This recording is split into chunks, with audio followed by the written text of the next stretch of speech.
Votre présence, Alain Bauer, ce sont les manifestations d'agriculteurs. On reçoit dans un instant David Lisnard, maire de Cannes, qui évidemment l'évoquera. On va écouter Monsieur Lecornu, parce qu'il a précisé cet après-midi à l'Assemblée nationale qu'il y avait de la présence de groupuscules d'ultra-gauche parmi les mobilisations d'agriculteurs. On écoute le Premier ministre.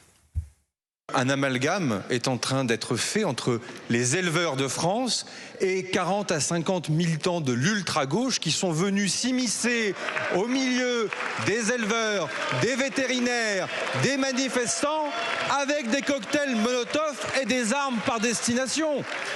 Et que, de fait, entretenir cette confusion entre les éleveurs qui peuvent légitimement et démocratiquement contester les décisions qui sont prises, mais qui n'ont rien à voir avec ces militants de l'ultra-gauche que vous devez dénoncer, mesdames et messieurs, députés de la France insoumise. Il n'y a pas de place pour cette violence. Voilà, et les hurlements, évidemment, ce sont les rangs de la France insoumise, Alain Bauer. L'ultra-gauche, donc qui gangrène les manifestations d'agriculteurs, c'est nouveau ou pas ? Alors, oui, c'est nouveau, mais c'est lié à la montée en puissance relativement récente de coordinations qui sont plutôt marquées idéologiquement à gauche ou à l'extrême gauche, qui ont remplacé peu à peu l'ancien, ça doit être le MODEF, je crois, le mouvement communiste. Paysanne. Voilà, qui est maintenant la Conférence paysanne. Mais ce que moi je vois et ce qu'on me raconte de mes amis en province et notamment en Occitanie, c'est qu'il y a une convergence inédite entre les deux coordinations, la coordination paysanne et la coordination rurale. Alors je ne dis pas que les deux coordinations sont violentes, armées ou équipées, mais le rapprochement des deux coordinations, c'est-à-dire des deux extrêmes, autour de plusieurs problématiques. Un, l'incompréhension totale de l'expression politique de la politique de vaccination. Parce que si quelqu'un a compris quelque chose, il faut venir le dire. Moi, j'ai écouté avec beaucoup d'attention les différentes interventions de la ministre de l'Agriculture. J'ai toujours pas compris exactement quelle était la politique. On vaccine pas, mais on vaccine, mais pas trop. Et à la fin, tout ça, c'est pour éviter d'empêcher des exportations. Car effectivement, quand on vaccine, il y a une période de latence relativement importante qui... Mais du coup, ça veut dire quoi? Qu'on continue à envoyer des bêtes malades? Enfin, rien n'est compréhensible. Et qu'on a abattu des bêtes en Savoie notamment, on a abattu des bêtes vaccinées. Donc en fait, par ailleurs. Donc, enfin, voilà, personne ne comprend rien à l'expression de cette affaire. Ça ressemble au Covid à l'envers. Covid à l'envers, il n'y avait pas de vaccin et il fallait en trouver un. Est-ce qu'il était bon ou pas? Là, il y a des vaccins, mais pas assez. On ne sait pas comment on vaccine, on ne sait pas qui on vaccine, on ne sait pas dans quelles conditions. Et surtout, on est arrivé avec cette espèce de logique terrifiante de on va tuer tout le monde, ça va être plus rapide. C'est incompréhensible, inadmissible. Il n'y a même pas d'effort d'accompagnement, etc. Deuxièmement, le fait de dire il y a un méchant extrémiste de gauche ou de droite est un classique historique de la gestion des manifestations. Je crains que ça ne marche pas du tout au vu de l'ampleur des colères paysannes et surtout de la rencontre terrible entre la crise de cette épidémie et le Mercosur. Où, là aussi, je ne ferai pas, comme Gauthier Lebret tout à l'heure, le résumé des interventions diverses du président de la République sur le Mercosur. Ça sera pour demain matin, peut-être. C'est exceptionnel. Voilà, et quelqu'un a compris quelque chose... Il est à nouveau compte, paraît-il. Voilà. Il est à nouveau compte. Voilà. Et il cherche mais le cumul de tout ça, c'est qu'il n'y a plus de respect de la parole publique, il n'y a plus de confiance dans la parole publique, et surtout, les relations qui existent, quand on écoute les gens sur les terre-pleins, les blocages, etc., ce qu'ils disent est extrêmement rationnel, compréhensible, même pour un urbain lyonno-parisien comme moi. Dernier mot, Gauthier Lebret. Non, mais Emmanuel Macron, il est formidable, effectivement, sur tous les sujets. Sur le Mercosur, il croise Lula, le président brésilien, il est pour le Mercosur. Il croise un agriculteur français, il est contre. Donc, allez chercher de la cohérence là-dedans. Sur le maintien de l'ordre, tant mieux s'il y avait quelques membres de l'ultra-gauche qui ont été mis hors d'état de nuire et qui ont passé quelques heures en garde à vue. C'était pas la majorité des manifestants qui sont évidemment les agriculteurs. Je note un changement de doctrine depuis le début de la semaine. Vous savez qu'il y a des blocages et on n'en voit plus les blindés de la gendarmerie comme devant cette ferme où voilà, les senteurs où il y avait ces vaches à abattre. Quand Gérald Darmanin était ministre de l'Intérieur, il y avait eu une crise agricole, il n'envoyait pas non plus les forces de l'ordre parce que les agriculteurs, on ne les réprime pas comme n'importe quel manifestant. C'est du bon sens, ils manifestent jamais, c'est la France bien élevée, c'est la France qui se lève très tôt. Et donc je note quand même s'il y avait quelques nervis d'ultra-gauche, que la doctrine de Laurent Nunez française et du gouvernement a changé depuis le début de la semaine face aux agriculteurs. Alain Bauer, votre livre, c'est Conspiration au Vatican. Je recommande à nos téléspectateurs et nos auditeurs aux éditions First. On continue sur cette crise agricole. David Lisnard est notre invité dans une poignée de secondes. On va se rendre tout de suite à Villefranche de l'Oragès, c'est en Haute-Garonne. Charles Lhuillier, le correspondant d'Europe 1, est sur place. Les paysans sont décidés à rester sur l'autoroute. Bonsoir Laurence, oui en effet, la voie ferrée ici a été obstruée par des bottes de paille et des rondins de bois. Plus aucun train ne peut y circuler depuis 7h30 ce matin. L'objectif est clair pour les quelques 200 éleveurs présents, bloquer le plus longtemps possible. On bloque la voie ferrée, on va paralyser la France. Il y a des feux avec des barrages, notamment de balles de paille, de foin, du bois, tout ce qui est mis en place pour bloquer quoi. Car on sent bien ici que l'ampleur de cette mobilisation, tant sur le fond que sur la forme, est en train de monter d'un cran. Preuve en est, depuis le début de l'après-midi, en plus de la voie ferrée, une portion d'autoroute est également bloquée sur une 50aine de kilomètres au sud de Toulouse.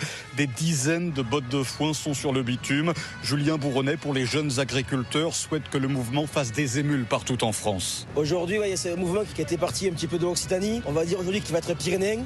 Pays Basque, c'est pareil, ça commence aussi à manifester. Donc maintenant, un petit peu partout dans toute la France, on voit que les autoroutes qui sont bloquées, il y a des actions départementales partout. Donc c'est vrai qu'aujourd'hui, c'est une action qui est vraiment nationale. Donc on n'a pas forcément l'objectif de passer les fêtes, on va dire, sur l'autoroute, mais s'il faut le faire, on le fera. Surtout si dans quelques jours, les accords du Mercosur sont signés, ce qui ici serait un peu le coup de grâce et donnerait encore plus d'ampleur à cette mobilisation qui ici semble s'installer.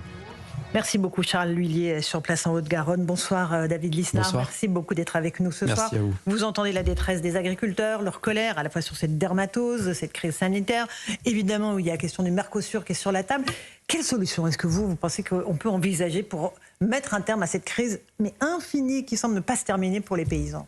Oui, en fait, vous avez raison. Il y a plusieurs questions dans la question, parce qu'il y a la crise de la dermatose, et il faut évidemment comprendre la détresse humaine de ces éleveurs qui ont mis des générations à se constituer un cheptel, à sélectionner les meilleures espèces. C'est un travail très fin, et qui doivent éliminer leur cheptel, mais on n'a pas trouvé de meilleure solution. Il faut aussi regarder les choses en face. J'en ai parlé avec des vétérinaires, j'en ai parlé avec des agriculteurs, et il est vrai qu'ils ont beaucoup le souvenir aussi de la crise de la grippe afteuse en 2000, de la fièvre afteuse, qui fait qu'il y avait eu le cheptel de Limousine et de Charolais qui avait été décimé, et il faut qu'on garde notre capacité d'export. C'est très très important. Et pour garder la capacité d'export, il faut éliminer la maladie. Donc au-delà de l'émotion, il faut bien trouver les moyens sanitaires d'accompagner les éleveurs. Mais tout ce que vous dites est vrai, c'est-à-dire que ça renvoie à une crise extrêmement profonde de l'agriculture, parce que depuis des années, on ne considère pas les agriculteurs comme ce qu'ils sont, c'est-à-dire des chefs d'entreprise. Aujourd'hui, les cotisations sociales, par exemple, sur les exploitations agricoles, c'est 45% du revenu des agriculteurs. En Allemagne, c'est 30%. En Espagne, c'est 25%. Donc, ce qu'affrontent les agriculteurs, c'est ce qu'affrontent tous les chefs d'entreprise. Dans l'agriculture, c'est de façon exacerbée parce que les revenus sont devenus faibles, parce qu'on a créé une économie qui est extrêmement administrée. Et ce qu'il faut, c'est faire en sorte que notre belle et grande agriculture retrouve les moyens de la compétition, de la compétitivité, qu'on ne surtranspose pas les normes européennes, qu'on fasse en sorte qu'ils puissent vivre de leurs revenus. Juste, il y a 7 fois plus de suicides chez les agriculteurs que la moyenne des Français. On a plus de presque 40% des agriculteurs qui sont en dessous du seuil de pauvreté. Or, ils produisent ce qui est désiré. Donc on voit bien qu'il y a une inégalité, une sorte d'inéquité dans le marché agricole, et que ça vient en grande partie d'un système beaucoup trop administré. Non, bien sûr, et vous plaidez évidemment pour alléger ces normes, alléger les réglementations, aller vers un système beaucoup plus libéral, c'est ce que vous développez dans C'est-à-dire qu'on a enlevé les contraintes sur la concurrence étrangère, mais on a ajouté des contraintes sur la production française. Donc ça crée une distorsion de concurrence qui est le contraire du principe d'ailleurs de base du libre-échange, et qui fait qu'aujourd'hui, on met à mal des filières entières. Alors il y a des filières qui résistent bien. Moi, j'avais travaillé dans le Jura il y a de nombreuses années maintenant sur la mise en place du comté, de la filière comté, qui est remarquable. Et puis, je parcours le pays. À chaque fois, je vais voir des chefs d'entreprise, des agriculteurs. Je vois que les surfaces forestières grignotent aussi au détriment des zones agricoles. Donc, c'est toute une façon de revoir l'agriculture, mais avant tout, de considérer les agriculteurs comme des chefs d'entreprise. Eric Revel, une question à David Lisnard. David Lisnard, vous arpentez dans le paysage politique français un chemin singulier qui est celui du libéralisme. Ça faisait longtemps d'ailleurs qu'on n'avait pas entendu une voix portée ce mot qui est parfois tabou en France. Donc, libéralisme, quand vous voyez des traités de libre-échange, comme celui du Mercosur ou comme celui signé avec le Canada il y a quelques années, vous vous dites il faut mettre des garde-fous ou il faut laisser, au nom du libre-échange, du libéralisme, ces produits, alors clause de sauvegarde, clause miroir, rentrer en Europe et en France.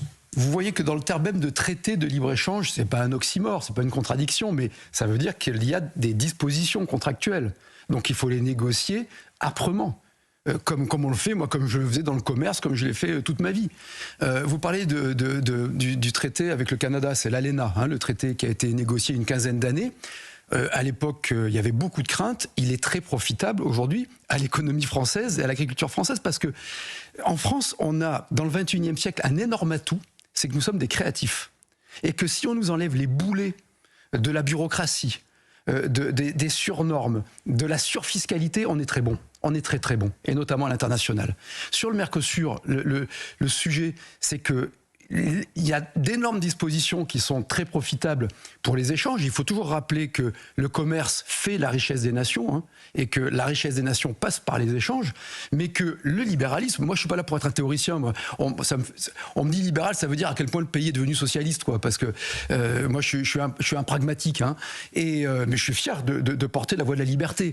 Mais si vous voulez, le commerce, ce n'est pas la distorsion de concurrence. Le libéralisme, c'est tout le contraire de la distorsion de concurrence. Vous ne pouvez pas dire à la filière bovine française qu'elle n'a pas le droit d'utiliser tel et tel produit, à mon avis, à juste titre, sur certains antibiotiques ou hormones de croissance, mais interdire la vente de ces produits par des éleveurs français en France, mais autoriser la vente de ces produits par des éleveurs étrangers. C'est ça qui est absurde. Donc, sur le Mercosur, en fait, qu'est-ce que ça révèle ? C'est exactement comme les relations internationales, la diplomatie, l'Ukraine, etc. Ça relève la faiblesse de la France. Oui. C'est-à-dire la faiblesse de la France au sein de l'Europe. C'est pas le problème avec le Brésil ou le Chili ou l'Argentine. C'est le problème au sein de l'Europe. Comment on n'arrive pas à préserver les intérêts de certaines de nos filières et comment on se laisse écraser par les Allemands. C'est un vrai sujet. Et d'ailleurs, Laurence Ferrari donnait cette information tout à l'heure. C'est que Bruxelles renonce à la fin du moteur thermique en 2035. Et alors on se dit, l'Allemagne est pour le Mercosur. Le Mercosur, c'est importer de la viande et un peu de soja et du sucre, mais c'est surtout exporter des machines-outils et des voitures. Et on se dit, mais c'est bien sûr, l'Allemagne soutient le Mercosur parce que l'industrie allemande va exporter vers les pays d'Amérique du Sud, et on n'arrêtera pas le moteur thermique en 2035 parce que l'automobile allemande n'est pas prête pour cela. Alors, dans le Mercosur, il y a aussi les vins spiritueux, c'est aussi favorable à la France là-dessus.